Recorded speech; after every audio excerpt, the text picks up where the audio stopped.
Imagine, imagine you are the wealthiest woman in an entire broadcasting empire. Okay, setting the scene. Right. And your husband, who is the charismatic founder of this whole network, he suddenly passes away. Which is a massive tragedy, obviously. Exactly. But then, exactly 58 days later, a prominent colleague, like a guy whose entire multi-million-dollar brand is built entirely on saving marriages. Oh, wow. Yeah, he secretly files for divorce, just so he can eventually step right into the picture. I mean, that is just, it's the kind of timeline that makes you immediately question, the structural integrity of everything you're looking at. Totally. Because when major life events happen that quickly, in that specific sequence, it rarely looks like a coincidence. No, it doesn't. And that's exactly what we are unpacking in today's deep dive. We're looking at this really comprehensive breakdown for Spotlight. Right, which covers a massive, still unfolding situation. Yeah, in the world of Christian broadcasting, specifically involving Daystar television. So our mission for this deep dive is to reconstruct this timeline. It is messy. Super messy. We've got secret divorces, sudden marriages, just millions of dollars, and a recently deceased media mogul at the center of it all. And the goal here is to really understand exactly how public figures navigate and, frankly, manipulate private crises when there is, a massive institutional empire on the line. Right. But before we get into the weeds, let's just lay out the key players so you, the listener, can follow along. Good idea. So first, you have Dr. Doug Weiss. He's a very prominent Christian counselor, and his entire identity, like his whole brand, revolves around marital restoration. Got it. Then you have his ex-wife, Lisa Weiss, and on the other side, you have the Lamb family. Right, the Daystar founders. Exactly. Marcus Lamb, who is the founder of Daystar, he passed away in November 2021. And finally, Joni Lamb, who is the co-founder and Marcus's widow. And she actually just recently passed. It's about how long you can suppress the collateral damage. Oh, which totally explains the secrecy. Because he doesn't announce the divorce right away. Not at all. He keeps it entirely under wraps for 8 months. And the divorce itself isn't even finalized until May 2022. Right. But during that window, while he's legally dissolving his own marriage, what is he doing? Still running his business. Exactly. The investigation highlights that he is still operating his center. He is seeing couples who are in absolute crisis. Couples who are desperate for help. Yes.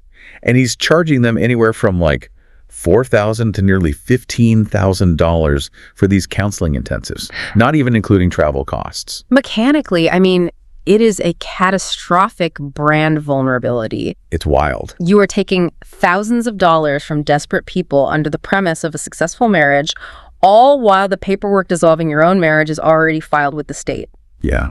And later on, former clients actually came forward calling the entire operation deceptive and fraudulent because, the premise of the transaction was fundamentally compromised. It makes complete sense mechanically why he hit it, but it's still staggering. Oh, absolutely. It's like a world-famous cardiologist selling you this incredibly expensive premium heart health program, Right. Writing books on clean living. Exactly. Writing all these books. And then you find out they are secretly chain smoking 3 packs a day in their private office. Yeah, just completely undermining the whole thing. Right. It's not just the hypocrisy. It's the fact that they are actively suppressing their own symptoms just to keep cashing your checks. Because the business model collapses the second the public knows. Exactly. And the dissonance between the public product and the private reality is, it's sharpest when you look at the archival footage. Oh, yeah, the source mentioned a specific video, right? Yeah, there is a specific 2019 broadcast clip on Daystar that the breakdown points to. Right. Doug is sitting right there with Marcus and Joni Lamb. Okay. And he is describing his wife, Lisa. He says she has the, quote, purest heart he's ever met. He says she loves and serves with excellence. Wow. And Marcus Lamb even chimes in, comparing Lisa to his own wife, Joni. But if your entire income stream and your reputation rely on the appearance of a perfect marriage, you can't just quietly slip out the back door when it ends. No, definitely not. You have an audience that demands an explanation. So how does someone with that much exposure survive a sudden, catastrophic brand shift like that? Well, you don't survive it alone. You need to build a structural exit plan. Which means you need allies. Exactly. Powerful allies to validate a brand new narrative. You have to pivot the audience's attention, which leads us to the rollout. The public announcement. Right. Doug finally announces the divorce publicly on February 8th, 2023. But the timing here is critical. By the time he makes this announcement, he is already dating the newly widowed Joni Lamb. Wow. And just 3 weeks after the public announcement, they appear together on Daystar TV to announce their engagement. 3 weeks. 3 weeks from I'm officially divorced to we are engaged on national television. It's incredibly fast. In a community that, generally views divorce with extreme skepticism, how does an audience even process that kind of whiplash? Like, how do you bypass the moral outrage? You bypass it by utilizing a theological loophole. Okay, what does that mean? In this specific ecosystem, you need high-level spiritual cover to override the standard rules.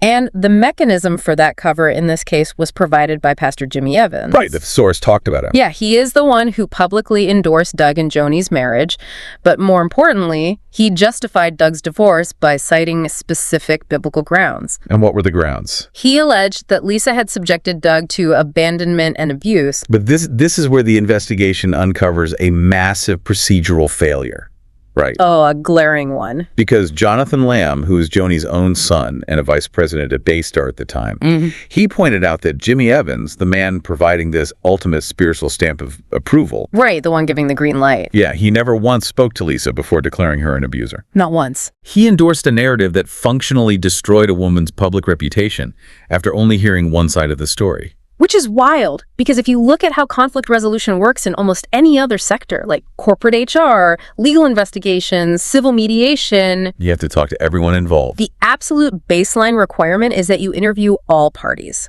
Passing judgment in a vacuum like that isn't an investigation. No, not at all. It just highlights how institutional power, when left unchecked, can completely bypass basic due process. It operates exactly like a corrupt corporate audit. That's a great way to put it. Right. It's like a financial auditor signing off on a massive company's ledgers without ever once asking to see the actual bank statements. Because they don't want to see them. Exactly. The goal was never to conduct a thorough audit. The goal was to provide a rubber stamp so the merger could go through. It looks entirely like crisis management designed to protect an asset. And that assessment becomes even stronger when you realize there were direct, credible warnings that were actively ignored to push this merger forward. Oh, right, the insider warnings. Yeah. The breakdown introduces Denise Boggs. She isn't just an outside critic. She is the founder of a healing ministry who had personally counseled Doug and Lisa right before the divorce was filed. So she really knew them. Yes, she had intimate, inside access to their dynamic. And in April 2023, which is just 2 months before Doug and Joni's wedding, she writes a direct letter to the Lamb family. And in that letter, she calls Doug a wolf in sheep's clothing. Yes, explicitly. She states that Joni had not endorsed divorce until she came under his deception. And what happens to this highly credible warning from an insider? It is entirely ignored. It's just swept under the rug. Yep. The wedding happens anyway on June 10th, 2023. Which forces a very specific line of inquiry. Because if the spiritual justifications are rushed, if the investigation is entirely one-sided. And if credible internal warnings are just being bulldozed. Exactly. Yeah. What is the actual mechanism driving this forward? Like, why the extreme urgency? Well, the event suggests you have to stop looking at the theology and start looking at the balance sheet. Right. And this is where the scope of the story shifts from, like, a messy personal drama to a massive institutional wealth transfer. Because the financial stakes here are not normal. Not at all. After Marcus Lamb died, Joni Lamb was the wealthiest woman in Christian broadcasting. The numbers from the source are staggering. They really are. The documentation shows that her compensation from Daystar jumped 140% after Marcus died. It went from roughly $436,000 in 2021 to over $1 million in 2022. And that is just base compensation. Right, that's just the salary. When you factor in the real estate portfolio, her holdings were totaling roughly $11 million. $11 million? Yeah. We are talking about a massive influx of centralized wealth. And when millions of dollars are involved, the lines between personal spending and corporate assets often begin to blur. Oh, for sure. A perfect example from the source is the honeymoon in July 2023. They went to Las Cabas, Mexico. And the bill for that trip, according to the breakdown, was approximately $100,000. And it was charged directly to a Daystar corporate card. $100,000 on a company card. Look, if you are listening to this and work in any normal publicly traded company, you know that putting $100,000 on a corporate card for a personal honeymoon you'd be fired instantly. You'd have the SEC knocking on your door by Tuesday. Oh, absolutely. How does a nonprofit board justify that kind of expenditure? So it comes down to the structural difference between a secular corporation and a family-run religious ministry. Okay, break that down for us. Well, in a publicly traded company, the board is accountable to shareholders, right? Right. But in a private ministry, the board is often composed of family members, close friends, or loyalists appointed by the founders themselves. So it's an echo chamber. Exactly. Accountability is heavily insulated. A board member actually later tried to characterize the $100,000 charge as a personal gift to Joni. A gift from the donor's money. Essentially. However, there was no formal board vote to authorize it. Unbelievable. And while Joni claimed to have reimbursed the network later, investigative reporters like those at the Roy Report noted that Daystar provided absolutely no documentation confirming that the money was fully repaid. Which feeds directly into this overarching theory that critics have been circulating. Right, the acquisition theory. Yeah. You have Doug Weiss, a man with a counseling brand, but crucially, no television network of his own. He needed a bigger platform. Right. And he files for divorce 58 days after the wealthiest woman in his industry becomes a widow.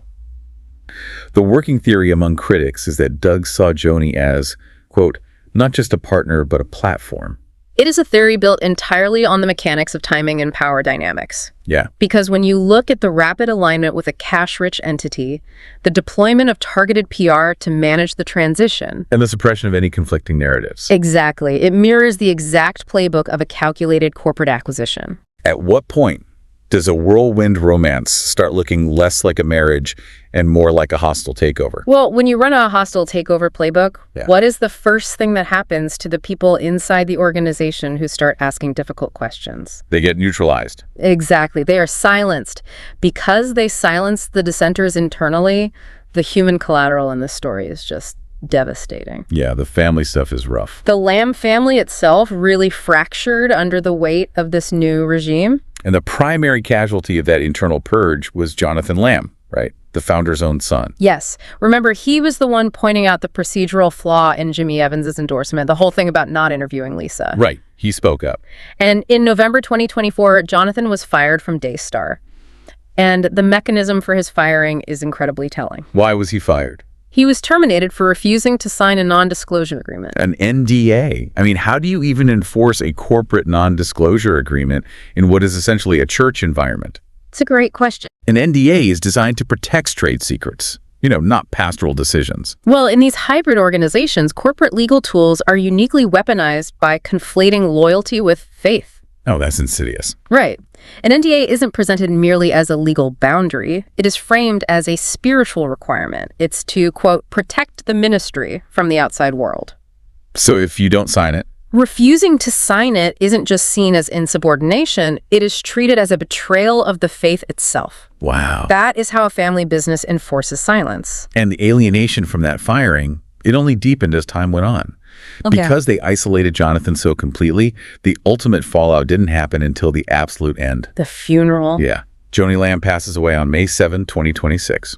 And according to public posts by Jonathan's wife, Susie, they weren't even informed that Joni was dying until the night before she passed. It's heartbreaking, and the optics at the funeral were a stark representation of this new power dynamic. It had to. Jonathan was the only family member not invited to speak. Her own son. Her own son.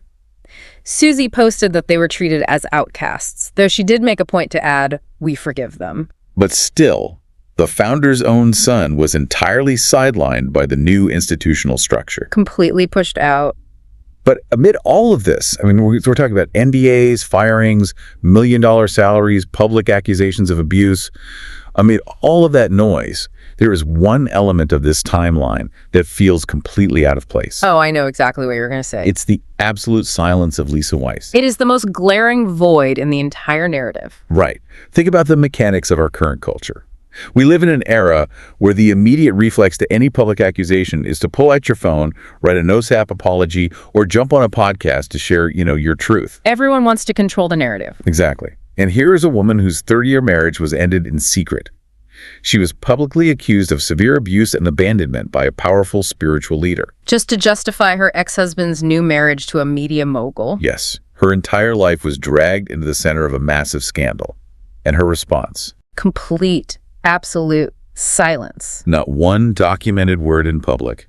No interviews, no retaliatory statements, nothing. And you really have to analyze how that silence functions mechanically within a crisis like this. What do you mean? Well, in a scandal that is overflowing with loud, aggressive justifications, corporate spin, legal NDAs, defensive posturing, Lisa's silence acts as a psychological mirror. Oh, that's interesting. Yeah, when the person at the dead center of the storm refuses to participate in the noise, it forces all of everyone else's noise to the surface. It really does. It makes you look at the people talking and ask, why are you working so hard to control this narrative? Because it takes immense discipline to stay quiet when you are being attacked like that. Absolutely. Which raises the question, is she choosing this silence out of pure dignity? Or is it structural? Right. Is she being forced? Yeah. Is she under legal pressure? Like perhaps she's bound by a non-disparagement clause from the divorce settlement? Or is she just being protected by someone? We simply do not have the documentation to answer that. But the mechanism of her silence is what really matters here. How so? It creates an undeniable contrast between the highly curated, focus-grouped public ministry and the messy, calculated, private reality. It really exposes the gap between the two. Exactly. It perfectly illustrates the danger of accepting a one-sided narrative, especially when that narrative is wrapped in the impenetrable armor of spiritual authority. Because institutional wealth acts as an accelerant. Oh, a big time. It speeds up questionable personal decisions and then provides the capital to build a legal and PR fortress to protect those decisions from any real scrutiny. Which is why understanding these mechanics is so crucial for everyone listening. Yeah, whenever a public figure, whether they run a broadcasting network, a tech company, a political campaign, whenever they present a sudden, jarring shift in their narrative, you have to look past the press release. You have to look at the structure. Exactly. If you're listening to this and wondering how these massive entities operate behind closed doors, let this timeline be your guide. When the story suddenly changes, ask yourself the structural questions. Like, who financially benefits from this new narrative? Right. And perhaps even more importantly, whose voice is conspicuously missing from the room? Because the people who are structurally prevented from speaking usually hold the keys to the actual truth. Always.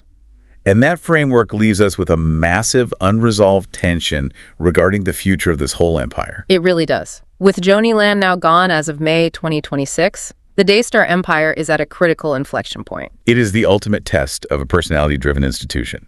I mean, you have a massive viewer-funded network that was built entirely on the trust and the image of a founding family. But the family is now fractured. Completely broken. And the new patriarch sitting at the top of the organizational chart, Doug Weiss, is viewed with deep, documented suspicion by the founder's own children. It raises a profound question about the mechanics of audience loyalty. Yeah, what happens next? Right. When the dust finally settles on this transition, will the millions of viewers and donors follow the corporate brand that owns the broadcasting licenses and the airwaves? Or will they demand accountability and remain loyal to the family when built the platform? Can a multi-million-dollar institution even survive when its foundational trust has been so systematically altered? It is going to be a fascinating case study to watch unfold. Because unlike a standard corporate merger, where you can simply, request the audit and track the paperwork. This is a labyrinth. Exactly. The corporate cards are hidden, the internal dissenters are locked under non-disclosure agreements, and the one person who could clarify the very beginning of the timeline is the woman refusing to speak at all, leaving us all to wonder just what she knows.